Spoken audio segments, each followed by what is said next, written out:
జపాన్లో మరోసారి భూప్రకంపనలు జపాన్ ప్రజలను తీవ్ర భయాందోళనకు గురిచేస్తున్నాయి. జపాన్లోని తొహోకు ప్రాంతంలో 7.4 తీవ్రతతో భూకంపం సంభవించింది. దీంతో అక్కడ అనేక భవంతులకు పగుళ్లు ఏర్పడ్డాయి. ఇళ్లు, ఆఫీసుల్లో నుంచి జనాలు బయటకు పరుగులు పెట్టారు. ఈశాన్య జపాన్లోని కొన్ని ప్రాంతాలకు అధికారులు సునామీ హెచ్చరికలను కూడా జారీ చేశారు. దీంతో జపాన్ ప్రజలు తీవ్ర భయాందోళనకు గురవుతున్నారు. శాన్రికు తీరానికి సమీపంలో సముద్ర మట్టానికి కేవలం 10 కిలోమీటర్ల లోతులోనే భూకంప కేంద్రం కేంద్రీకృతమై ఉంది.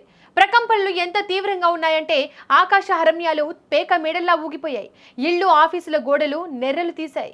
జపాన్ ప్రభుత్వ ప్రసార సంస్థ NHK నిరంతరం హెచ్చరికలు జారీ చేస్తూనే ఉంది.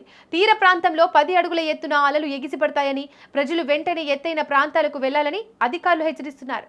దీంతో జపాన్ ప్రజల కళ్లల్లో ఇప్పుడు ఒకటే భయం, అది సునామీ. జపాన్ ప్రజలు ఇంతలా భయపడడానికి కారణం ఉంది.